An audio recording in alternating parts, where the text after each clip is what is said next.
이야기 채널에 오신 것을 환영합니다. 저희 새로운 창작 단편 소설을 감상해 보세요. 민주는 집으로 발걸음을 서둘렀다. 날은 이미 어두워졌고 하늘에서는 진눈깨비와 진흙, 섞인 눈비가 흩날리고 있었다. 3월 초, 발밑은 질척이고 미끄러운 눈죽이 깔려 있었고 찬바람이 뼈마디를 시리게 했다. 진짜 봄이 오려면 아직 멀었다. 민주는 마음이 급했다. 지금 그녀에게 시간은 말 그대로 돈이었다. 밤 9시 전까지만 집에 도착하면 베이비시터에게 추가 요금을 내지 않아도 되었다. 민주의 5살 배기 딸 수아를 돌봐주는 사람은 이웃에 사는 10대 소녀 다은이었다. 다은이는 시간당 수당을 받고 가끔씩 수아를 돌봐주기로 승낙하곤 했다. 사실 수아는 한두 시간 정도는 혼자서도 얌전히 있을 수 있었지만 하루 종일 혼자 둘 수는 없었다. 그런데 마침 오늘 민주는 마트에서 긴 교대 근무를 해야 하는 날이었다. 하필이면 이런 날 어린이집에 무슨 일이 생긴 것이다. 민주는 아침에 자세히 물어볼 겨를도 없었다. 한마디로 오늘은 아이들을 받지 않으며 향후 3일 동안도 보내지 말라는 통보였다. 머리를 감싸주 민주는 수아를 옆구리에 끼고 집을 향해 달렸다. 구세주나 다름없는 다은이가 마침 등교하려던 참이었는데 무슨 일이 생겼는지 듣자 어린 시터는 계획을 바꿨다. 어차피 오늘 수업도 별거 없고 완전 노잼인데 그냥 수아랑 놀아주면서 돈이나 벌래요. 물론 정상적인 어른이라면 다은이에게 학업이 중요하고 필요 없는 수업이란 없다고 말했어야 했다. 하지만 민주는 그런 사리 분별 바른 어른에 속하지 못했던 모양이다. 그녀는 다은이가 흔쾌히 수아를 봐주겠다고 하자 기뻐하며 곧바로 열쇠를 쥐어주었다. 냉장고에 감자랑 소시지, 국 있어. 데워서 먹어. 네, 늘 그렇듯이요. 다은이가 고개를 끄덕였다. 시급으로 계산해 줄게. 당연히. 민주는 즉시 동의했다. 민주는 오늘 일당의 절반을 다은이에게 주어야 한다는 계산을 머릿속으로 하고 있었다. 다은이가 어린 나이 덕분에 아직 시세를 높게 부르지 않는데도 그랬다. 민주는 가뜩이나 겨우겨우 생계를 이어가고 있었다. 신발은 진작 바꿨어야 했고 공과금 밀린 것도 차곡차곡 쌓여가고 있었다. 벌써 3개월째 청구서를 다 내지 못하고 있었다. 수아 역시 겨울 방한복이 이미 훌쩍 작아져 버렸다. 그나마 봄이 곧 온다는 게 다행이었다. 하지만 어쩌겠는가? 딸을 집에 혼자 둘 수도 없고 일터로 데려갈 수도 없었다. 언젠가 한번 데려가 보려고 시도한 적이 있었다. 점장님이 그 자리에서 잘라버릴 뻔했다.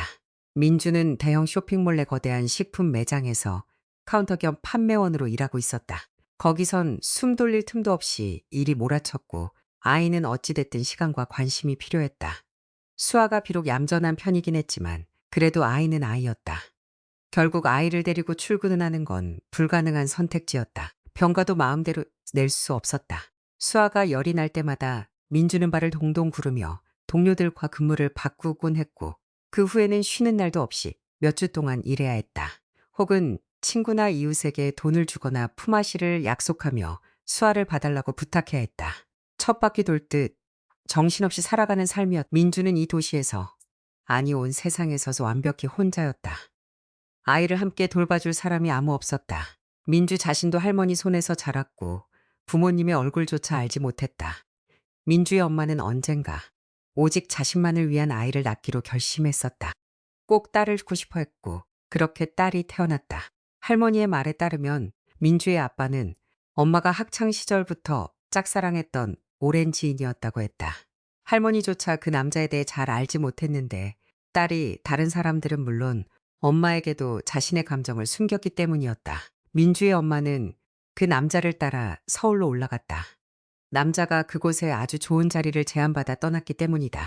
엄마도 그 뒤를 따라갔다. 아마 무언가 희망을 품고 기대를 했을 것이다.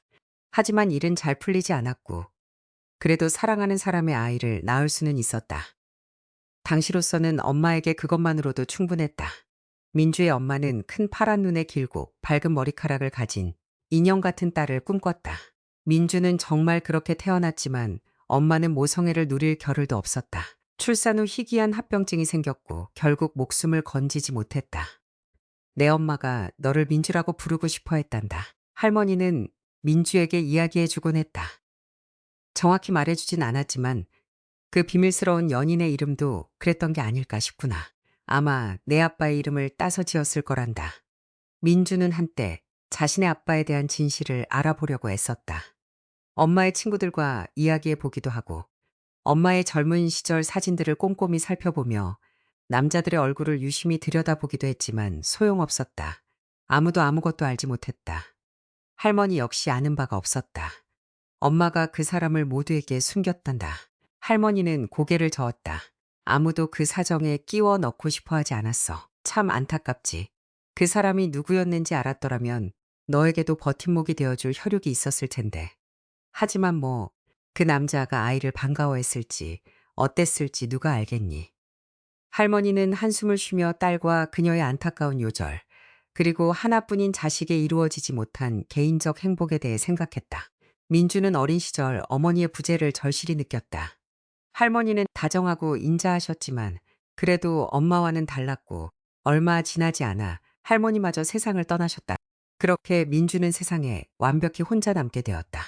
물론 이웃집 정순 아줌마의 말처럼 민주에게는 필요한 모든 것이 갖춰져 있긴 했다.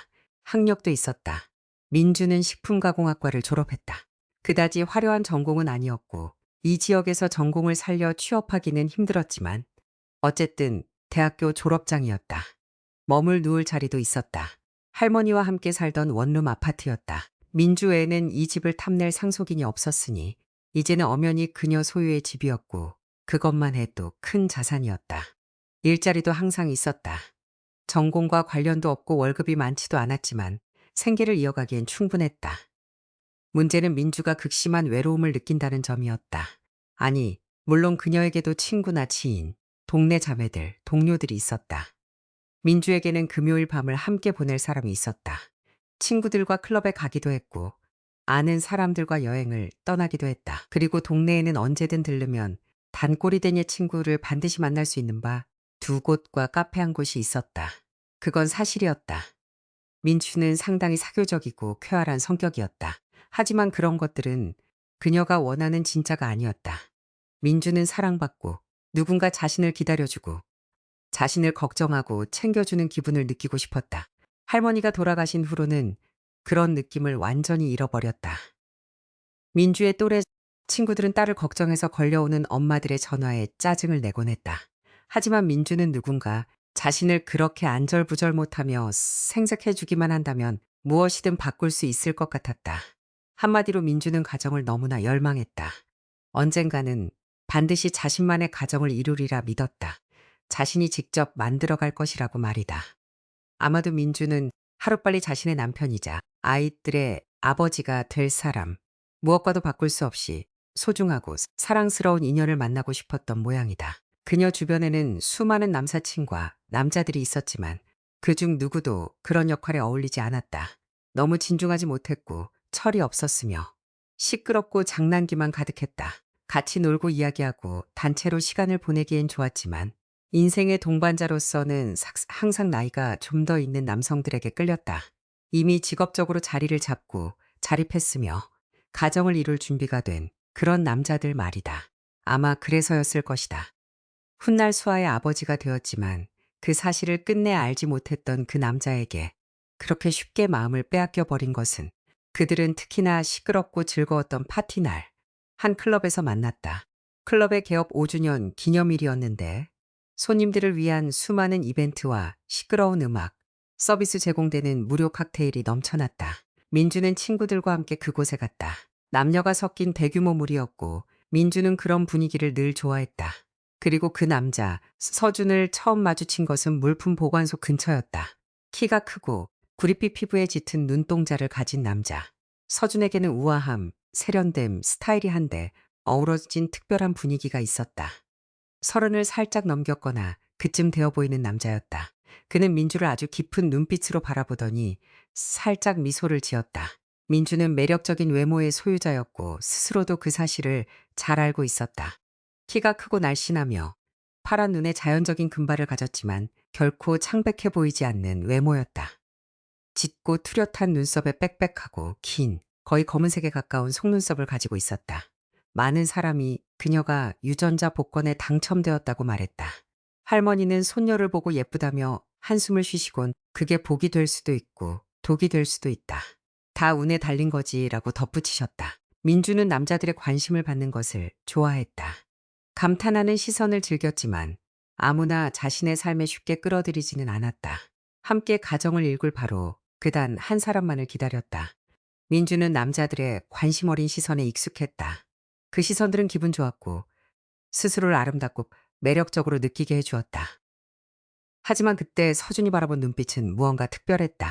누군가의 시선이 그녀에게 이런 진상을 남긴 적은 단 한 번도 없었다. 등골에 오싹한 소름이 돋았다. 뺨이 화끈거릴 정도로 뜨거워졌다. 민주는 볼이 타오르고 있는지 확인해 보려고 손바닥을 대보기까지 했다. 그가 다가와 말을 걸어주기를 간절히 바랐다. 하지만 그의 일행 중 누군가가 서준을 불렀다. 그는 돌아서서 그쪽으로 걸어갔다. 민주는 깊은 실망감을 느꼈다. 이후 춤을 추고 친구들과 농담을 나누며 축제와 흥겨움이 가득한 평범한 소라남이 이어졌다. 민준 사람들과 함께 있었지만 물품 보관소에서 자신을 바라보며 미소 지었던 그 남자에 대한 생각을 멈출 수 없었다. 군중 속에서 그를 찾았지만 오늘 클럽에는 사람이 너무 많았다. 어디서 그를 찾을 수 있겠는가? 게다가 혹시 모를 일이었다. 아내와 함께 왔을지도 모르는 일 아닌가? 30쯤 되어 보이는 나이였으니 이미 가정이 있어도 이상할 게 없었다. 그런데 서준이 직접 그녀를 찾아왔다. 민주는 당시 자신의 간절한 생각이 그를 끌어당겼다고 믿었다. 하지만 나중에 모든 사정을 훨씬 더 명확하게 알게 되었을 때 서준이 직접 그녀를 주시하며 적절한 기회를 노리고 있었다는 것을 깨달았다. 어쩌면 그날 밤 민주는 그가 노린 몇 명의 먹잇감 중 하나였을 뿐이었고 가장 쉬운 먹잇감으로 걸려든 것일지도 몰랐다. 서준은 자신과 그녀를 위한 샴페인 잔 2개를 들고 민주에게 다가왔다. 통성명을 하고 정교하고 우아한 찬사를 쏟아내어 순식간에 그녀의 정신을 아득하게 만들었다. 그녀는 순식간에 그의 매력에 완전히 사로잡혔다. 그의 눈빛, 미소, 그리고 분위기까지. 한마디로 그는 민주가 꿈꾸던 자신의 가족이 되어줄 완벽한 사람의 현신이었다. 서준은 민주에게 자석 같은 끌림을 행사했다. 그것은 첫눈에 반한 사랑이었고 심지어 서로 통한 사랑처럼 전 느껴졌다. 적어도 그때 민주는 그렇게 믿었다. 그들은 저녁 내내 함께 지내며 대화를 나누고 춤을 춰다. 민주는 서준이 어떤 컨퍼런스 참석차 이 도시에 잠시 들렀다는 것을 알게 되었다. 서준은 자신의 일에 대해 이야기하며 계속해서 민주에게 칭찬을 건넸다. 사실 말은 필요 없었다. 그가 바라보는 눈빛만으로도 민주는 모든 것을 충분히 느낄 수 있었다. 이후 그들은 민주의 집으로 이동해 밤을 함께 보냈다. 클럽이 끝난 뒤 민주의 집에서 자고 가기로 했던 친구들에게는 상황을 간단히 설명하고 방해하지 말아달라고 부탁했다. 민주는 드디어 운명의 상대를 찾았다고 믿었다. 서준 역시 그녀를 만난 것에 대해 기뻐하는 듯했다. 그는 두 사람의 함께할 미래에 대해 마치 너무나 당연한 일인 것처럼 수없이 이야기했다. 서준은 행복해 보였고 약간은 감격한 듯했다. 누군가를 처음 알게 될 때 흔히 느껴지는 불쾌함이나 거부감 같은 것은 전혀 없었다. 모든 것이 그저 완벽했다. 단 하나의 단점이라면 서준이 아주 멀리 떨어진 다른 도시 출신이라는 점이었다.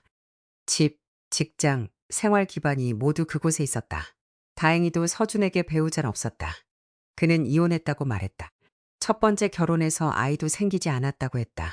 그 말은 민주의 귀에 달콤하게 들렸다. 마음의 짐이 쿵 하고 내려앉는 것 같았다. 그녀는 자신과 자신이 선택한 사람이 가정을 일굴 때 백지 상태에서 깨끗하게 시작하기를 바랐다. 전혼의 자식이 있다면 그렇게 될 수 없을 터였다. 하지만 서준에게는 아이가 없었다. 새벽녘, 민주는 사랑하는 남자의 품에 안겨 완벽한 행복 속에서 잠이 들었다. 이제 자신에게는 절대로 혼자가 되지 않을 새로운 삶이 시작된다는 확실한 믿음을 안고서.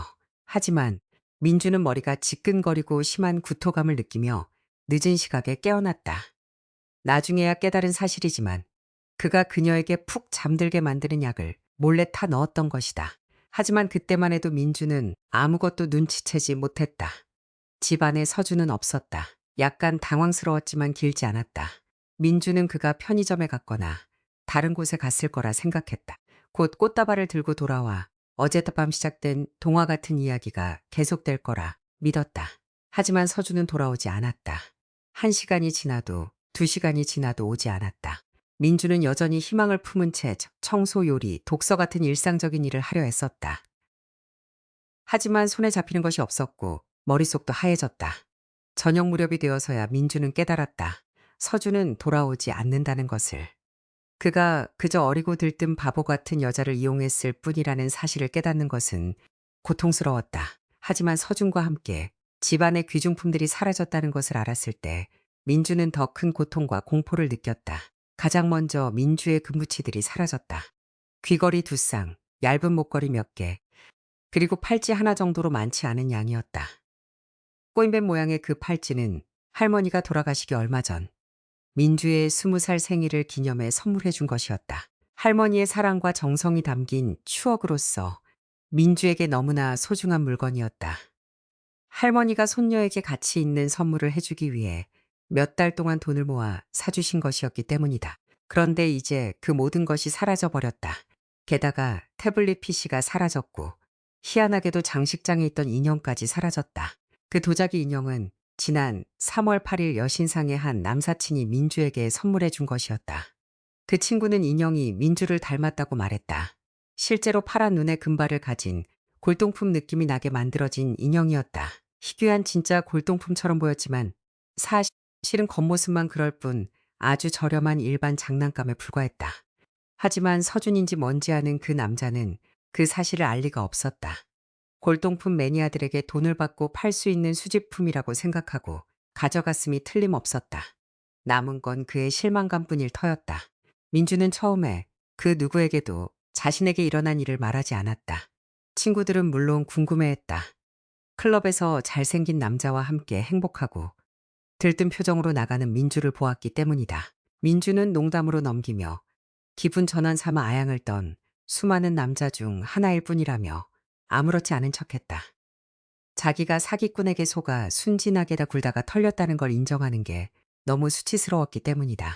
당시 민주는 그런 일을 당한 자신이 너무나 무가치하고 아무에게도 필요 없는 멍청이처럼 느껴졌다. 하지만 3주가 지나 조금씩 기운을 차려가던 즈음 민주는 문득 깨달았다. 그날 밤이 아무런 흔적도 없이 지나가지 않았다는 것을. 생리불순, 아침마다 밀려오는 구토감, 모든 정황이 하나의 의심을 향하고 있었다. 민주는 임신 테스트기를 사용했고 거부할 수 없는 선명한 2줄이 즉시 나타났다. 민주에게 심각한 문제가 생긴 것이다. 그제야 민주는 진짜 공포를 느꼈다. 엄마가 될 준비는 전혀 되어 있지 않았다. 그것도 이런 식으로 미혼모가 되는 건 더더욱 아니었다. 정체도 모르는 사기꾼, 거짓말쟁이의 아이를 낳는 건 그녀의 계획에 전혀 없던 일이었다. 애초에 그녀는 이런 상황을 감당할 준비가 되지 않았다. 자신도 아직 너무 어렸고 쥐꼬리만한 월급으로는 겨우 풀칠이나 하는 정도인데 무슨 아이란 말인가. 아니었다. 미래의 민주는 당연히 엄마가 되는 모습을 꿈꿨고 아이도 여럿 낳고 싶었다. 하지만 그 꿈속에는 항상 자신 곁을 지키는 든든한 동반자가 있었다. 만났던 그날 밤의 서준처럼 느껴졌던 그런 사람 말이다. 민주는 절망과 두려움에 엉엉 울었다. 산부인과에 가서 문제를 해결할 수도 있었다. 아직 늦지 않았고 주수도 충분히 가능했다. 하지만 민주는 마음 깊은 곳에서 알고 있었다. 아니야, 난 그런 선택을 할 수 없어. 결국 민주는 가장 가까운 친구들에게 자신에게 일어난 일을 털어놓았다. 당연히 친구들은 의로운 분노로 타올랐다. 아이들은 즉시 서준을 찾기 위해 나섰다. 민주는 그들을 말렸다. 그자를 다시 만나고 싶지도 않았고 두렵기까지 했다. 감옥에 오래 붙들려 있기 싫으면 최소한 훔쳐간 건 다 돌려놓아야지. 민석이가 단호하게 말했다. 현우도 친구의 말에 거들었다. 그리고 만약 애를 낳을 거라면 그 인간도 아이 양육비는 대야 할 거 아니야. 최소한 물질적으로는 말이지. 민주의 동창인 아영이가 훈수하듯 말했다. 너 돈도 별로 없잖아. 어떤 도움도 거절할 처지가 아니야. 결국 민주의 의사와는 상관없이 일이 진행되었다. 민주는 서준을 찾지 못하기만을 바랐다. 그리고 이번만큼은 그녀의 바람이 이루어졌다. 민석과 현우는 민주가 서준을 만났던 클럽부터 수소문하기 시작했다. 하지만 그곳에서 그 남자를 아는 사람은 아무도 없었다. 그날 처음 나타났고 그 이후로는 단 한 번도 오지 않았다고 했다. 아이들은 보안 요원들을 설득해 그날 밤에 CCTV 영상을 확보했다. 그곳에서 서준을 찾아냈다. 민석이의 삼촌이 경찰관으로 일하고 있었기에 개인적인 인맥을 통해 그 사람을 조회해 보았다. 알고 보니 그는 전날 아침 인근 기차역에 나타난 것으로 확인되었다. 어떤 열차를 타고 왔는지는 불분명했다. 서준이 승강장 출구 CCTV에 찍혔을 때 기차역에는 여러 방향에서 온 열차 몇 대가 동시에 서 있었기 때문이다. 결국 서준, 아마 본명이 아닐 가능성이 높은 이라는 남자는 소소한 금품을 털 목적으로 전국을 원정 다니는 사기꾼이었던 것이다. 민주에게서 털어갈 건 별로 없었기에 큰 이득을 보진 못했지만 때로는 더 큰 건수를 올렸을지도 모르는 일이었다. 결국 민주는 경찰에 고소장을 지출하지 않았고 정식 고소가 없이는 사건을 더 이상 진행할 수 없었다.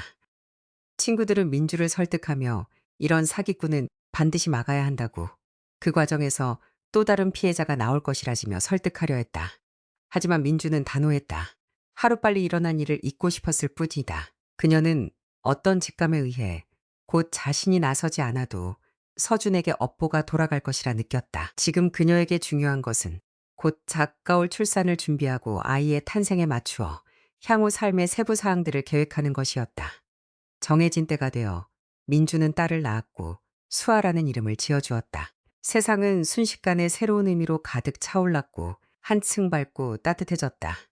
갓 태어난 딸의 쭈글쭈글하지만 예쁜 얼굴을 바라보며 민주는 미소 짓지 않을 수 없었다. 이전에는 이 붉은 볼을 가진 기적 같은 아이 없이 어떻게 살았나 싶었다. 처음 얼마 동안은 친구들이 큰 도움이 되었다. 친구들은 민주가 쉬거나 집안일을 할 수 있도록 아이를 보살펴주러 오곤 했다. 남사친들도 기꺼이 유모차를 끌고 산책을 나가주었고 아이에게 필요한 물품들을 수없이 선물해 주었다. 하지만 시간이 지나면서 다들 하나둘 떠나게 되었다. 누군가는 다른 도시로 공부하러 갔고 누군가는 돈을 벌러 떠났다. 민주는 자신이 문제들과 온전히 홀로 남겨졌음을 느꼈다. 친구들 각자의 독립적이고 새로운 삶이 시작되었고 그들은 멀어졌다. 다행히 그 무렵 수아는 훌쩍 자라 어린이집에 다니기 시작했고 민주는 쇼핑몰 식품 매장으로 출근했다. 아무리 힘들어도 민주는 그날 수아를 낳기로 결정했던 것에 대해 단 한 번도 후회한 게 없었다. 단 한 번도. 딸은 그녀에게 힘과 영감, 그리고 기쁨의 원천이었다. 그들은 소중한 혈육이자 단란한 가족이었다. 물론 민주의 삶은 고단했다. 지금도 마찬가지였다. 시터 다은이에게 추가 요금을 내지 않기 위해 머리가 빠지라 집으로 달려가는 길이었다. 돈은 항상 부족했다. 민주는 조금만 더, 정말 조금만 더 참으면 나아질 거라고 생각했다. 아이가 좀 더 자라면 시터도 필요 없을 테니까. 하지만 지금은 어쩔 수 없다. 일시적인 어려움일 뿐이다. 민주는 자신이 무엇을 위해 이 고생을 하는지 알고 있었고 올바른 길을 가고 있다고 믿었다. 민주는 큰 도로에서 모퉁이를 돌아 익숙한 집 앞 마당으로 들어섰다. 바로 그녀가 사는 동 입구였다. 바람이 더 거세졌다. 민주는 발걸음을 재촉했다. 날이 제법 춥다. 달력상으로는 이미 산설이지만 봄 기운은 전혀 느껴지지 않았다. 동 입구 벤치에 웅크린 어두운 형체가 앉아 있었다. 민주는 멀리서도 그게 누구인지 알아챘다. 같은 동에 사는 연세 지긋한 할머니, 영순 씨였다. 그래, 영순 할머니였다. 같은 또래의 다른 할머니들처럼 영순 할머님이라고 부르기에는 왠지 어색한 품위가 있는 분이었다. 영순 할머니에게서는 늘 특유의 우아함이 느껴졌다. 옷차림도 항상 기부인 같았다. 지금도 할머니 본인의 말에 따르면 구제 옷가게에서 샀다는 오래된 허리라인이 들어간 코트를 입고 있었다. 노부인은 의삿을 고르는 안목이 탁월했다. 그 옷은 마치 여왕의 옷처럼 그녀에게 딱 맞아떨어졌고 왕족 같은 기품 있는 자태를 더욱 돋보이게 했다. 영순 할머니의 말투 역시 범상치 않았다. 아주 교양 있고 정확하며 아름다운 문장을 사용했다. 자신의 생각을 항상 간결하고 정확하게 표현했다. 그럼에도 불구하고 이웃들 사이에서 영순 할머니는 괴짜로 통했다. 사실 실제로도 조금 그렇긴 했다. 영순 할머니는 이 빌라의 아주 작은 단칸방을 꽤 오랫동안 임대해 살고 있었다. 노부인은 자신이 어디 출신인지 가족이 누구인지 기억하지 못했고 가끔 자신의 과거라며 이야기를 꺼내곤 했다. 하지만 그것은 전혀 다른 세상의 이야기 같았다. 호화로운 연회, 상류사회 모임, 유명 인사들과의 교류, 해외여행 같은 내용들이었다. 빈층이나 다름없는 할머니의 삶에 그런 일들이 있었을 리 없었다. 다들 영순 할머니가 헛소리를 한다고 생각했다. 이웃들은 할머니를 비웃곤 했다. 하지만 민주는 그게 마음에 들지 않았다. 민주가 보기에 영순 할머니는 거짓말을 하거나 잘난 척을 하려는 게 아니었다. 할머니는 자신이 말하는 모든 것을 진심으로 믿고 있었다. 아마도 노안으로 인해 과거에 읽었던 책이나 드라마의 파편들이 머릿속에서 들킨 것일지도 몰랐다. 영순 할머니는 그 모든 것이 정말 자신에게 일어났던 일이라고 믿는 듯했다. 이런 기억들은 마치 파도처럼 밀려왔다 사라지곤 했다. 머릿속에서 무언가 딸깍하고 스위치가 켜지면 어떤 장면들이 떠올랐다가 이내 순식간에 사라져버렸다. 그러면 영순 할머니는 당황스러워하며 약간 겁에 질린 표정을 짓기도 했다. 하지만 언제나 금방 삶을 추스르곤 했다. 헛상상이 사라지고 나면 방금 했던 이야기를 다시 되풀이하지는 못했다. 또한 영순 할머니는 그림 그리는 것을 좋아했다. 아이들 사이에 섞여 있는 모습을 자주 볼 수 있었다. 아이들이 아스팔트에 분필로 귀엽고 웃긴 그림을 그릴 때 영순 할머니도 그 옆에 있었다. 아이들은 기꺼이 할머니에게 분필을 나누어 주었다. 아이들은 이런 할머니와 함께 노는 것을 좋아했다. 그리고 할머니의 손끝에서 신기한 그림들이 완성되는 과정을 지켜보는 것을 흥미로워했다. 어른들은 그것은 낙서라 불렀다. 민주는 어른들과 다투지 않았지만 스스로는 절대 그렇게 생각하지 않았다. 무슨 할머니가 그려내는 선과 추상적인 형상들 속에는 분명한 의미와 명확한 질서가 존재했다. 그것은 시선을 사로잡고 마음을 끌어당기는 힘이 있었다. 영순 할머니의 글은 이른바 낙서를 이상하게도 사람들은 자꾸 들여다보고 싶어 했다. 할머니를 비웃던 바로 그 사람들조차 말이다. 민주는 그 모습을 똑똑히 보았다. 이웃 사람들은 그저 영순 할머니와 그녀가 하는 모든 행동을 이상한 것으로 치부하고 습관처럼 놀려댈 뿐이었다. 언젠가 영순 할머니가 어디선가 숯 조각을 구해와 계단 벽면에 그림을 그린 적이 있었다. 그것은 마치 우주를 담아낸 듯한 작품이었다. 민주는 눈을 떼지 못했다. 물론 다른 주민들은 그런 감동을 느끼지 못했다. 노네가 완전히 미쳤다느니 병원에 보내야 한다느니 하는 소리가 터져 나왔다. 공공기물을 파손하는 건 그냥 둘 수 없다는 것이었다. 결국 이웃 대표단이 구성되어 영순 할머니 찾아가 벽을 다 지우라고 강요했다. 민주와 몇몇 주민들이 할머니를 도와 벽을 닦아냈다. 영순 할머니는 걸레로 자신의 작품을 지우며 울먹였다. 민주 역시 그 선과 점들을 지워내는 것이 너무나 안타까웠다. 민주는 그 선들 속에서 의미와 시스템, 그리고 조화를 느꼈다. 말로 설명할 수는 없었지만 그저 가슴으로 느낄 수 있었다. 하지만 이웃들의 말도 맞았다. 계단 벽면은 미술관이 아니었으니까. 민주는 살 수 있는 한 할머니를 위로했다. 민주의 따뜻한 말이 효과가 있었는지 영순 할머니의 눈빛이 부드러워졌다. 주민들은 몇 번이나 할머니의 친척을 찾아주려 시도했다. 정신이 온전치 않은 연세 많은 이웃이 불이라도 내거나 물이라도 범람시킬까봐 겁이 났던 것이다. 하지만 영순 할머니 자신부터가 친척의 존재를 부정했다. 나 혼자예요. 세상에 혼자뿐이라오. 자식도 없고 아무도 없어요. 할머니는 고개를 저었다. 영순 할머니의 말은 설득력이 있었고 친척을 찾으려는 수색도 아무런 성과도 없었다. 할머니는 마치 이 도시에 난데없이 툭 떨어진 사람 같았다. 친척도 오랜 친구도 없었다. 이웃들도 이리저리 파헤쳐보다가 결국 포기했다. 다들 자기 살기 바쁜데다 영순 할머니가 약간의 이상한 행동을 제외하고는 벽에 그림을 그렸던 사건을 빼면 딱히 큰 문제를 일으키지도 않았기 때문이다. 물을 틀어놓고 깜빡한다거나 가스불을 켜놓고 잊어버리는 등의 일은 단 한 번도 없었다.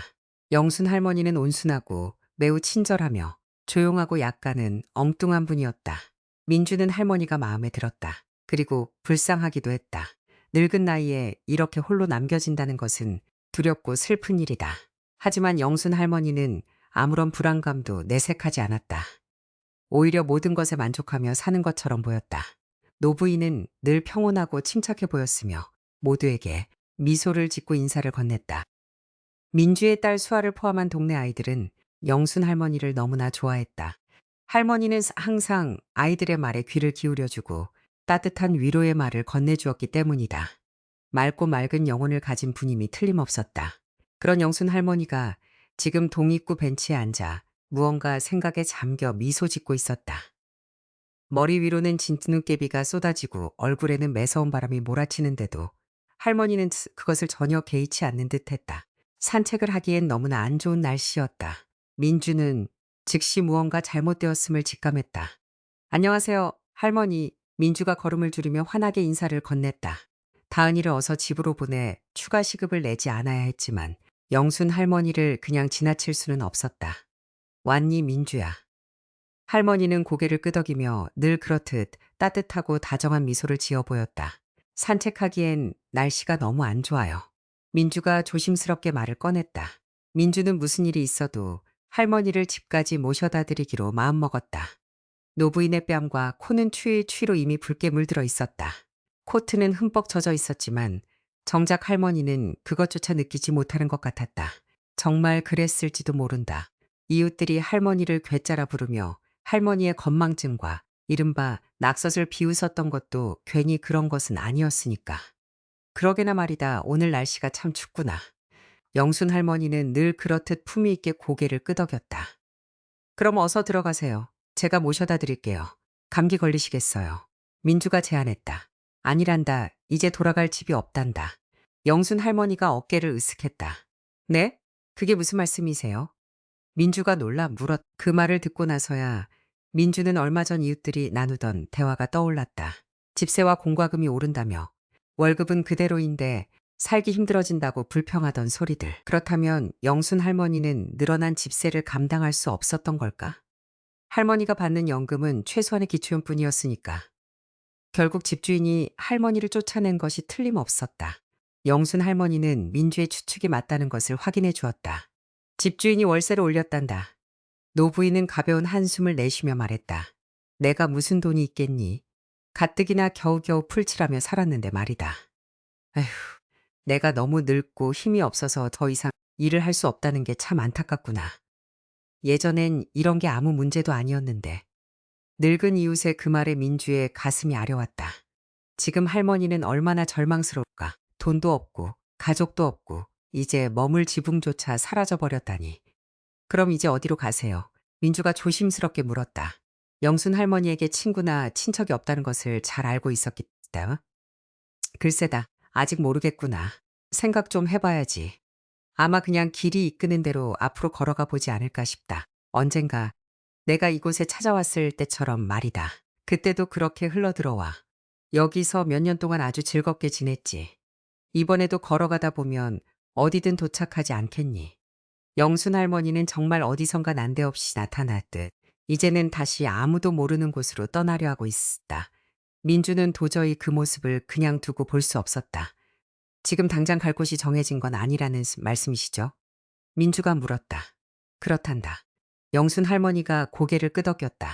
하지만 내 걱정은 하지 마라. 이런 일이 처음은 아니란다. 언젠가 내가 기차역에서 정신을 차렸을 때도 머릿속에선 내가 누구인지 어디서 왔는지 아무런 생각이 없었단다. 하지만 걸어가다 보니 좋은 사람들을 만났지. 그분들이 내가 기초연금을 받고 방을 구할 수 있도록 도와주셨단다. 이번에도 분명 그런 일이 일어날 거란다. 세상엔 좋은 사람들이 아주 많으니까 말이다. 안 돼요. 오늘은 저희 집에서 주무세요. 민주가 단호하게 말했다. 거저 사양할게요. 민주야, 너희 집도 좁고 어린 딸도 있잖니. 너한테 폐를 끼치고 싶지 않단다. 내 걱정은 하지 마라. 난 괜찮을 거란다. 주방에 있는 소파에 이부자리 펴드릴게요. 저는 수아랑 방에서 자면 돼요. 어차피 매일 밤 수아랑 같이 자는걸요. 그게 저도 더 안심되고요. 내가 정말 괜찮다면, 그렇다면 신세를 좀 치마. 이어듣고 추운 밤에 할머니가 어디로 가시는 걸 두고 볼 순 없어요. 집주인은 어떻게 할머니한테 이러실 수가 있죠? 아니다. 집주인 박 씨를 너무 탓하지 마라. 영순 할머니는 이런 상황에서도 집주인을 두둔했다. 그 사람이 나한테 시간을 주었단다. 2주 전부터 미리 말해 주었어. 내가 그저 깜빡해버린 거란다. 나한테 종종 있는 일이지. 머릿속에서 어떤 일들이 완전히 사라져버리곤 하거든. 민주는 고개를 끄덕였다. 당연히 잘 알고 있는 사실이었다. 영순 할머니는 기억력에 심각한 문제가 있었다.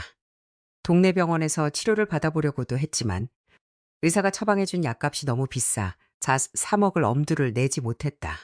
그래서 기억력 문제는 그대로 남았고 가끔 이렇게 위험천만한 상황에 빠지곤 했던 것이다. 만약 민주가 옆에 없었더라면 할머니는 정말 이 밤중에 길을 떠났을 것이고 어쩌면 어디선가 얼어 죽었을지도 모르는 일이었다. 민주가 열쇠로 문을 열고 들어가자 수아는 평소처럼 기쁨의 함성을 지르며 엄마에게 달려왔다. 그 뒤를 이어 방에서 다은이가 나왔다. 안녕하세요. 다은이는 흠뻑 젖은 채 벌벌 떨고 있는 노부인과 민주를 번갈아 보며 놀란 표정을 지었다. 아이고, 다은아. 영순 할머니가 미소를 지었다. 할머니는 다른 건 몰라도 이웃들의 이름만큼은 절대 헷갈리지 않았다.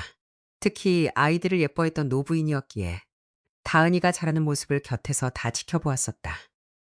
수아도 손님을 보더니 호기심 어린 눈빛 슬쩍였다. 영순 할머니, 오늘 우리 집에서 자고 가시는 거예요?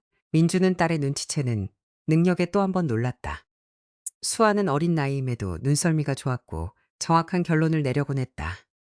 지금도 어떤 정황을 보고 영순 할머니가 자고 간다는 걸 맞춘 것이다. 수아는 세상을 보는 남다른 눈을 가지고 있었고 그 관점은 스케치북 속 그림에 드러나곤 했다. 아직 아이의 손끝은 서툴러서 선이 빗뚤뱉뚤하고 머릿속에 그린 대로 잘 표현되지는 않았다. 하지만 수아의 그림에는 또래 아이들의 그림에서는 볼 수 없는 섬세한 디테일들이 항상 가득했다. 그래, 우리 강아지 영순 할머니가 수아에게 고개를 끄덕였다. 너희 엄마가 친절하게도 자고 가라고 초대해 주셨단다. 아, 집에서 쫓겨나셨다는 소문 들었어요. 다은이가 다소 솔직하고 버릇없게 말을 던졌다. 쫓겨났다고 할 것까진 없단다. 영순 할머니가 다정하게 바로잡아 주었다. 그저 내가 월세를 감당할 수 없게 되어서 나온 것뿐이란다. 민주는 다은이에게 수당을 정산해 주었고 다은이는 만족스러운 표정으로 지나섰다. 동입구에서 영순 할머니와 대화를 나누느라 몇 분 지체되었기 때문에 결국 1시간치 요금을 다 지불해야 했다. 그리고 세 사람은 함께 저녁을 먹었다. 영순 할머니는 민주가 차려낸 치즈 마카로니를 칭찬했고 수아도 할머니의 말에 거들었다. 수아 역시 이런 소박한 음식을 좋아했다. 다음 날 아침 일찍 민주는 고소한 빵 냄새에 눈을 떴다. 영수는 할머니는 민주보다 먼저 일어나 이미 주방에서 요리를 하고 있었다. 내가 내 허락도 없이 주방을 좀 썼는데 괜찮겠니? 주방으로 들어서는 민주에게 영순 할머니가 물었다. 누군가를 돌볼 수 있다는 게 너무 기쁜 일이라서 말이다. 당연히 괜찮죠. 하지만 집에 우유도 없고 버터도 없었을 텐데요. 물로 만드는 맛있는 팬케이크 레시피를 알고 있단다. 영순 할머니가 미소를 지었다. 우유로 만든 것 못지않게 맛있단다. 어서 먹어보렴. 민주는 입안에서 살살 녹는 따뜻하고 고소한 팬케이크를 맛있게 먹었다. 아침에 누군가 이렇게 따뜻한 식사로 반겨주는 것이 얼마나 기분 좋은 일인지 새삼 느껴졌다. 민주에게는 정말 오랜만의 일이었다. 옛날 할머니가 어린 손녀를 위해 만드시던 맛있는 아침 식사가 떠올랐다. 영순 할머니의 예상치 못한 선물은 민주를 따뜻하고 안락했던 어린 시절의 기억 속으로 이끌어 주었다. 참 좋은 기분이었다. 영순 할머니와 민주는 함께 차를 마시며 온갖 세상 이야기를 나누었다. 그들 사이에는 단 한 번의 어색한 침묵이나 서먹함도 없었다. 마치 오래전부터 마땅히 함께서야 했던 것처럼 자연스러웠다. 그러다 영순 할머니가 문득 말했다. 이제 내가 떠날 때가 된 것 같구나. 더 이상 너희에게 폐를 끼치고 싶지 않단다. 아니에요. 절대로 안 돼요. 민주가 외쳤다. 대화는 영순 할머니의 향후 거취 문제로 이어졌다. 어디로 가야 할지, 어떻게 살아야 할지. 민주는 이렇게 생각했다. 3일 뒤면 자신의 쉬는 날이다. 그때까지 영순 할머니는 일단 이곳에 머물러야 했다. 정말 갈 곳이 없었기 때문이다. 휴일이 되면 민주와 영순 할머니는 사정이 어려운 사람들에게 임시 거처를 제공해주는 쉼터로 찾아갈 계획이었다. 그곳에서는 반년이나 그 이상 정도 머물 수 있다고 했다. 그 기간 동안 무언가 해결책이 나올 터였다. 경찰이 영순 할머니의 친척을 찾아내든가. 온 세상에 완전히 혼자일 리는 없으니 분명 누군가는 있을 것이다. 아니면 민주가 영순 할머니가 감당할 수 있는 저렴한 월세방을 알아봐 주는 것이다. 가급적 자신들의 집 근처로 구해서 자주 만나 대화하고 서로 도울 수 있도록 말이다. 너는 정말 놀라울 정도로 착하고 다정한 아이구나. 영순 할머니가 민주를 바라보며 따뜻하게 미소 지었다. 어제 얼마나 많은 사람이 나를 그냥 지나쳐갔는지 아니? 눈을 피하며 못 본 척 하더구나. 이웃들 대부분이 내가 어떤 상황인지 알고 있었을 텐데 말이다. 하지만 넌 그냥 지나치지 않았어. 넌 따뜻한 마음을 가졌으니 언젠가 반드시 그 선함이 보답받을 거란다. 악행뿐만 아니라 선행 역시 반드시 부메랑처럼 돌아오는 법이거든. 민주는 수줍게 미소를 지었다. 영순 할머니의 말이 가슴을 울렸다. 하지만 민주야, 너에게 계속 부담을 주는 건 마음이 편치 않구나. 노부인이 말을 이었다. 집도 좁고 아이도 있는데 나까지 얹혀 살 순 없지. 신세지게 해줘서 정말 고마웠다. 이만 가볼게. 그 쉼터라는 곳은 내가 직접 찾아가 보마. 안 돼요. 민주가 반대했다. 같이 가셔야 해요. 절차를 밟고 입소가 거부되지 않으려면 옆에 보호자가 필요해요. 딱 3일만 저희 집에서 지내세요. 전혀 문제 없어요. 하지만 난 누군가에게 짐이 되는 게 익숙지 않단다. 민주에게 문득 좋은 생각이 떠올랐다. 오히려 제가 할머니한테 부탁을 드리고 싶은걸요. 내가 너한테 도움이 될 수 있는 게 있니? 영순 할머니의 얼굴이 밝아졌다. 그럼요. 아시다시피 주말까지 어린이집이 문을 닫았잖아요. 배관 공사 때문에 아이들을 안 봤는데요. 그런데 전 수화를 마칠 때에서 없어요. 다은이는 학교에 가야 하고 시터비도 저한테는 너무 부담스럽거든요. 그런데 마침 할머니가 계시잖아요. 수화 좀 봐주실 수 있으세요? 기꺼이 해주마. 영순 할머니의 얼굴이 꽃처럼 피어났다. 나에게 이런 기쁨을 주다니 고맙구나. 난 평생 아이들을 꿈꿔왔던 것 같단다. 하지만 인연이 닿지 않았지. 영순 할머니는 자신의 과거에 대해 확신하지 못했다. 아주 가끔 기억의 파편들이 안개속처럼 스쳐 지나갈 뿐이었다. 하지만 자신에게 자식이 없었다는 사실만큼은, 그리고 늘 엄마가 되기를 꿈꿔왔다는 사실만큼은 어디선가 확실히 기억하고 있었다. 잘 됐네요. 민주가 기뻐했다. 할머니가 큰 도움이 되어주시는 거예요. 실제로 영순 할머니의 도움은 민주에게 말할 수 없이 큰 힘이 되었다. 그날 저녁 민주가 퇴근해 집에 돌아왔을 때 따뜻하고 맛있는 저녁 식사와 깨끗하게 정돈된 집이 그녀를 기다리고 있었다. 그리고 수아는 오늘 하루를 어떻게 보냈는지 엄마에게 신나서 자랑하기 바빴다. 엄마! 나 오늘 영순 할머니랑 공원에 산책 다녀왔어. 수아가 지적이듯 말했다. 거기 엄청 예뻐. 나중에 엄마한테도 보여줄게. 엄청 멀리까지 걸어갔다 왔다? 이것저것 다 이야기해 주셨어. 엄마, 박완서 작가님이 누군지 알아? 공원에 그분 동상이 있더라고. 나중에 할머니가 책 사주신다고 했어. 그리고 옛날 이야기도 해주셨는데 진짜 재미있었어. 그 다음에는 같이 저녁 만들었어. 처음엔 잘 못했는데 할머니가 다 가르쳐 주셨어. 나 당근 껍질 까고 써는 법 배웠다. 그게 제일 어려운 거거든. 민주는 신나서 어쩔 줄 몰라 하는 딸을 보며 미소를 지었다. 아이가 이렇게 행복해하고 들떠있는 모습을 본 것이 얼마만인지 몰랐다. 영순 할머니가 아이에게 진심 어린 애정과 관심을 쏟아주었음이 분명했다. 시터인 다은이는 아직 어린 10대였다. 어린아이와 깊이 있게 놀아주는 데는 관심이 없었다. 다은이는 여느 청소년들처럼 하루 종일 스마트폰을 보며 친구들과 연락하기 바빴고 수아는 혼자 놀아야 했다. 다은이는 그저 아이가 사고 치지 않는지 감시하라고 밥을 챙겨주는 역할만 했을 뿐이다. 반면 영순 할머니는 큰 기쁨으로 아이와 대화하고 동화를 들려주며 새로운 것을 가르쳐 주었다. 두 사람 모두 이 시간을 진심으로 즐기고 있음이 눈에 보였다. 엄마, 그리고 영순 할머니랑 그림도 그렸어. 보여줄게. 수아는 식탁에서 뛰어 일어나 방으로 달려갔다. 서랍을 열어 제끼는 소리가 들려왔다. 할머니, 정말 너무 감사해요. 민주가 영순 할머니에게 미소를 지어 보였다.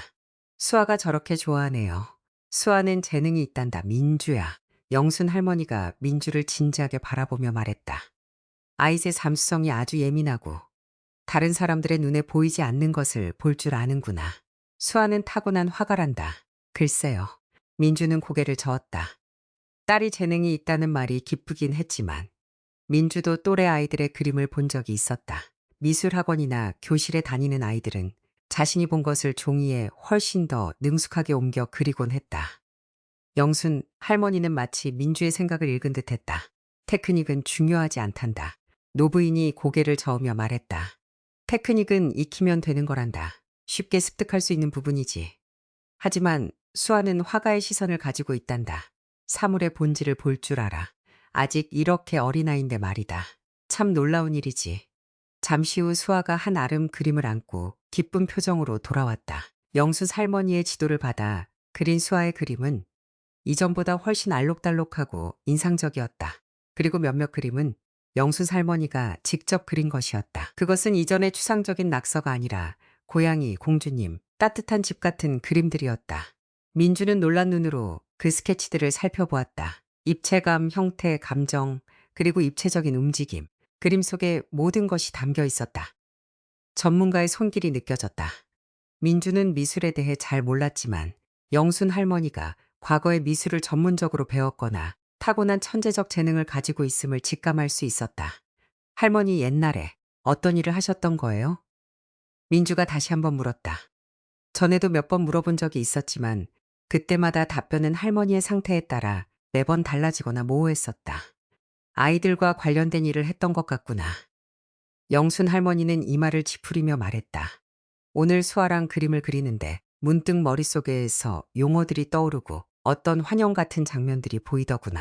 크고 밝은 방 안에 내가 있고 아이들이 나에게 질문을 하고 내가 대답을 해주는. 하지만 늘 그렇듯 안개 속처럼 희미하단다. 자신의 과거를 모른다는 건 정말 힘든 일이지. 늙는다는 게 참 원망스럽구나. 유치원 선생님이셨을까요? 민주가 추측했다. 글쎄, 확실하게 말할 수는 없지만 유치원생보다는 좀 더 큰 아이들, 청소년이나 청년들을 가르쳤던 느낌이 든단다. 기억해내려고 하면 자꾸만 달아나 버리는구나. 3일이 지나고 기다리던 휴일이 찾아왔지만 그들은 쉼터로 가지 않았다. 그 사이 두 사람은 함께 살기로 서로 합의했다. 그 편이 모두에게 훨씬 더 좋고 편리했기 때문이다. 두 사람은 진심으로 서로를 알게 되었고 거의 진짜 가족처럼 가까워졌다. 영순 할머니도 세상에 홀로 남겨진 처지였고 민주와 수아 역시 마찬가지였다. 그들 모두에게는 가족과 사랑, 그리고 서로를 향한 버팀목이 필요했다. 그리고 서로에게 가장 필요한 것을 채워줄 수 있는 소중한 인연이 되어주었다. 이 세 사람의 조합은 놀라울 정도로 완벽한 조화를 이루었다. 영순 할머니는 아침마다 민주와 수아를 위해 아침 식사를 준비했다. 두 사람이 집을 비운 사이에는 집안일을 하고 장을 보고 저녁을 차려놓았다. 주말이 되면 다 함께 산책을 나가는 전통이 생겼다. 그 시간은 정말 특별하고 즐거웠다. 영순 할머니는 도시의 이곳저곳에 숨겨진 역사를 이야기해 주었다. 파편적인 기억으로 미루어 보아 옛날엔 서울 같은 대도시에 살았던 것 같지만 작고 조용한 이 지방 도시에도 역사적 인물의 이름을 딴 공원이나 거리가 있었고 사건을 기념하는 구조물들이 존재했다. 영순 할머니는 박학다식했다. 나라의 역사에 대해 잘 알고 있었고 문학가와 화가들의 작품 세계를 깊이 이해하고 있었으며 건축 양식까지 구분할 줄 알았다. 할머니와의 산책은 전문 가이드와 함께하는 유익하고 흥미진진한 탐방과도 같았다. 민주와 수아는 이 놀라운 할머니에게서 정말 많은 것을 배웠다. 또한 영순 할머니는 수아의 미술을 가르쳐 주었고 그 수업은 두 사람 모두에게 커다란 기쁨이었다. 민주는 딸의 그림 실력이 날이 갈수록 놀랍게 발전하는 모습을 보며 감탄할 수밖에 없었다. 어린아이의 유치한 낙서는 순식간에 생동감과 감정, 그리고 여느 사람들의 눈에는 보이지 않는 섬세한 디테일이 살아있는 놀라운 작품으로 변해갔다. 수아는 항상 그것들을 캐치해내곤 했다. 민주에게도 드디어 개인적인 여유 시간이 생겼다. 예전처럼 친구들을 만날 수 있게 된 것이다. 마음 놓고 밤에 클럽에 가서 춤을 추며 스트레스를 풀고 친구들과 즐거운 시간을 보낼 수 있었다. 예전처럼 친구들의 생일 파티나 회식 일정을 일일이 계산하며 머리를 싸매지 않아도 되었다. 이제 집에는 흔쾌히 수아를 봐주는 영순 할머니가 계셨으니까. 그리고 영순 할머니 역시 혈기왕성한 민주에게 휴식과 즐거움, 친구들과의 만남이 필요하다는 것을 잘 이해해 주었다. 하지만 가장 좋은 점은 민주가 더 이상 아이의 갑작스러운 질병이나 어린이집의 돌발 상황을 두려워하지 않게 되었다는 점이었다. 무슨 일이 생기든 수아 옆에는 언제나 할머니가 계셨으니까. 이웃들의 반응은 제각각이었다. 누군가는 근본도 모르는 늙은이를 데려다 수양보호자 노릇을 하느냐며 민주를 대놓고 비웃었다. 민주 역시 노인네처럼 미쳐가는 초보 괴짜라고 놀리는 사람들도 있었다. 어떤 이들은 민주의 따뜻한 마음에 진심으로 감사를 표하기도 했고, 어떤 이들은 정신이 온전치 않은 노인과 사는 것이 큰 화를 부를 것이라며 악담을 퍼붓기도 했다. 심지어 할머니의 유산을 노리고 접근한 게 아니냐며 민주를 모함하는 사람들도 있었다. 아니, 무일푼으로 쫓겨난 할머니한테 무슨 유산이 있다고 그래요. 참다 못한 민주가 쏘아붙이자 꼬인 말을 던지던 이웃은 당황해서 입을 다물어 버렸다. 민주는 남들이 자신에 대해 뭐라고 말하든 신경 쓰지 않았다. 더 중요한 것은 따로 있었다. 영순 할머니가 온 이후 민주와 수아의 삶은 훨씬 편안해졌고 따뜻해졌으며 모든 면에서 나아졌다. 할머니 덕분에 민주는 가끔 추가 근무를 뛰며 돈을 모을 수도 있었다. 게다가 가게 재정에도 숨통이 트였다. 영순 할머니의 기초연금이 합쳐졌기 때문이다. 집세를 내지 않게 된 할머니는 남은 돈을 기꺼이 식비로 내놓았고 수아를 위한 유용한 선물들을 사주었다. 옷, 장난감, 그리고 무엇보다 고품질의 미술 용품들을 사주었다. 또한 베이비시터 비용이 전혀 들지 않게 되었다. 덕분에 민주는 오랜 꿈을 위해 조금씩 돈을 모을 수 있었다. 세 사람의 공동 목표는 민주의 휴가 기간 동안 며칠만이라도 부산으로 여행을 다녀오는 것이었다. 영순 할머니는 풍부한 역사를 가진 그 해양 도시에 대해 자주 이야기해 주었다. 할머니는 분명 과거에 그곳을 여러 번 방문했던 것이 틀림없었다. 특유의 분위기와 아름다움을 가진 장소들이 할머니의 기억 속에서 떠오르곤 했다. 영순 할머니는 사랑하는 수아와 민주가 그 풍경을 직접 눈으로 보기를 간절히 바랐다. 하지만 지금은 갈 수 없으니 참 안타깝구나. 영순 할머니는 한숨을 쉬곤 했다. 차비도 많이 들고 숙박비는 더 비싸니까. 우리 형편엔 무리겠지. 하지만 언젠가 너희 둘은 꼭 가보게 될 거란다. 아직 살아갈 날이 많이 남았잖니. 돈도 생기고 기회도 올 거란다. 부산에는 꼭 한번 가봐야 해. 정말 멋진 곳이란다. 민주는 영순 할머니와 수아에게 그 꿈을 위해 돈을 모으고 있다는 사실을 비밀로 했다. 서프라이즈로 해주고 싶기도 했고 혹시라도 일이 잘 안 풀려서 실망을 줄까봐 두려웠기 때문이다. 하지만 계획은 성공했다. 민주는 여행을 기획하고 기차표를 예매하고 세 사람이 머물 호텔을 예약하는 데 성공했다. 그리고 어느 날 저녁 식사 자리에서 식구들에게 그 소식을 털어놓았다. 수아와 영순 할머니가 기뻐하는 모습을 보는 것은 정말 장관이었다. 민주는 미소를 지으며 두 사람을 바라보았고 진정한 행복을 느꼈다. 여행은 짐을 싸는 것부터 시작되었다. 여행을 준비하는 과정 자체도 너무나 즐겁고 색다르고 특별했다. 커다란 캐리어를 새로 사야 했다. 민주와 수아는 여태껏 멀리 여행을 가본 적이 없었기에 캐리어가 없었던 것이다. 챙길 물건들의 목록을 작성하고 아름다운 도시에서 거닐 산책 코스를 함께 계획했다.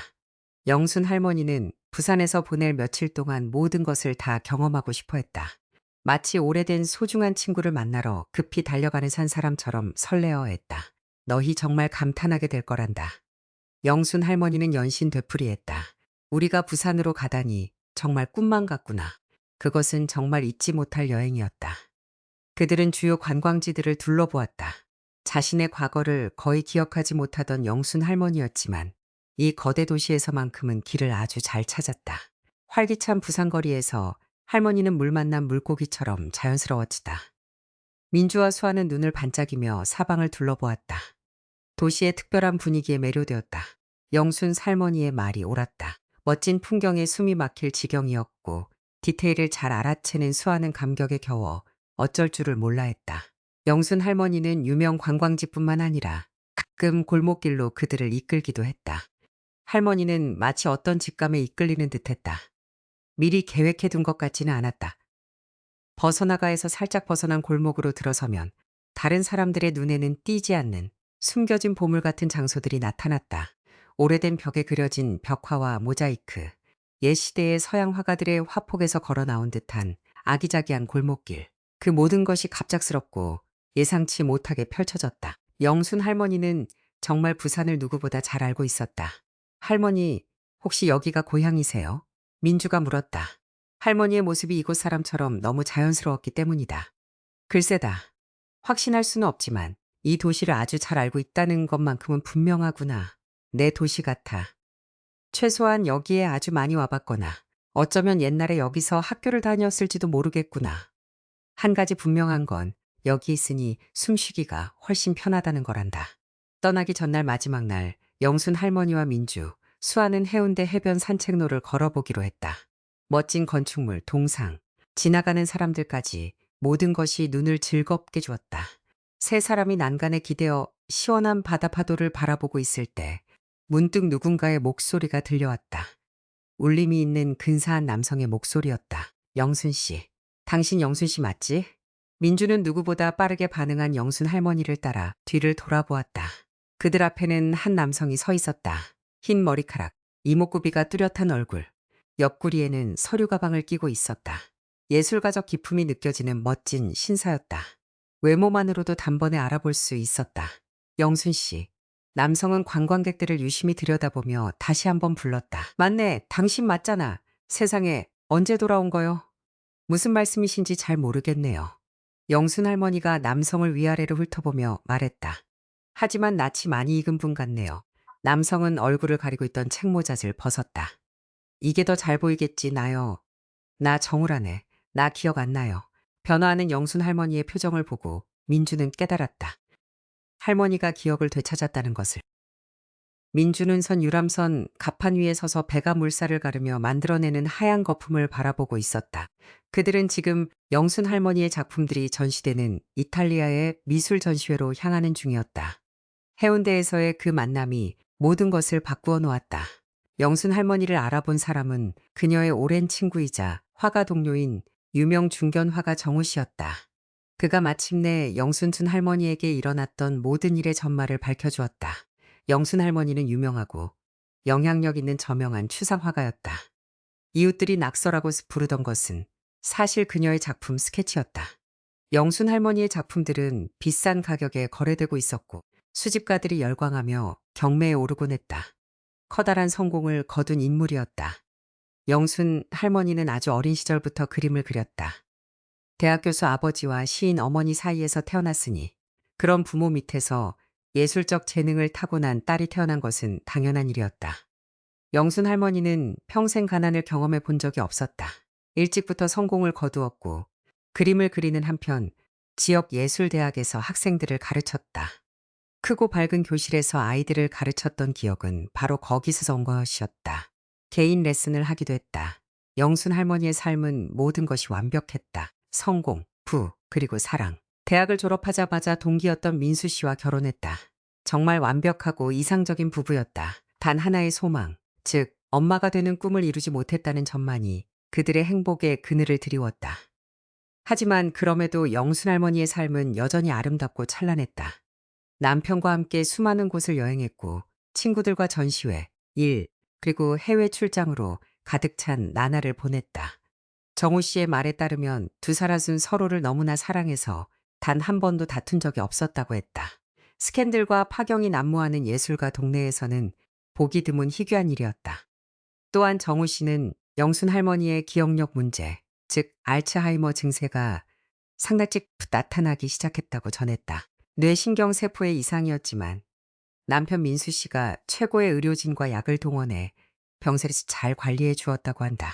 이웃들이 생각했던 것처럼 노안으로 인한 단순 건망증이 아니라 희귀한 유전적 질환이었던 것이다. 하지만 영순 할머니의 기억이 완전히 날아가 버리게 된 결정적인 계기는 감당할 수 없는 큰 충격 때문이었다. 가장 가까운 존재이자 사랑하는 남편, 친구이자 인생의 반쪽이었던 민수 씨가 횡단보도를 건너다 음주운전 차량에 치여 갑작스럽게 세상을 떠난 것이다. 친구들이 할머니를 돌보려 애썼지만 그 충격은 영순 할머니에게 너무나 가혹했다. 어느 날 할머니는 외부 세계로부터 완전히 마음의 문을 닫아버렸다. 자신의 이름도 친구들도 심지어 사랑했던 남편의 존재와 그의 죽음조차 기억하지 못하게 되었다. 병마가 끔찍한 현실로부터 도망치도록 도왔던 것일지도 모른다. 그리고 어느 날 영순 할머니는 사라져버렸다.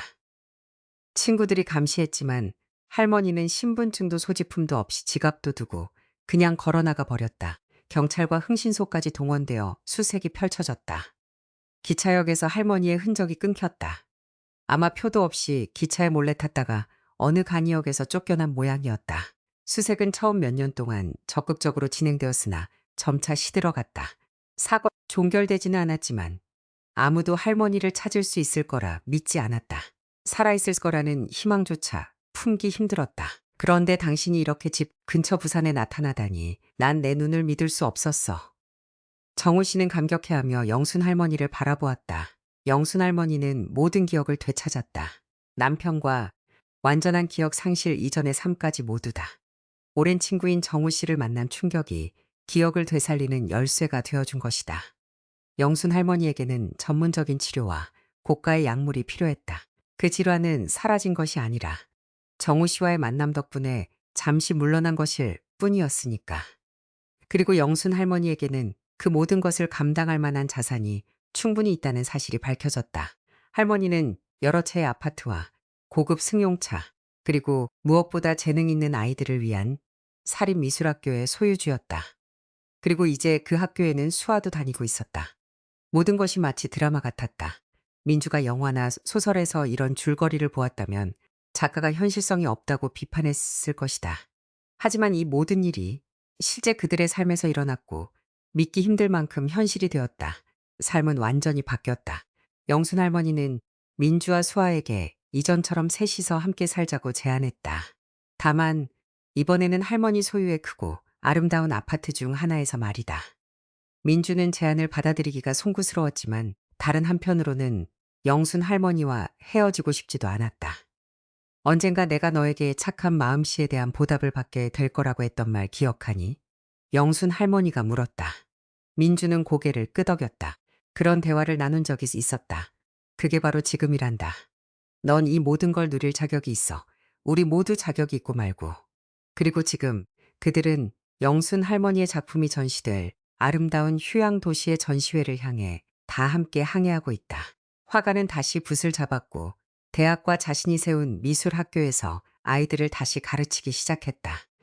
그곳곳에서 수업을 듣는 영순 할머니는 여전히 가장 존경하고 사랑하는 선생님이었다.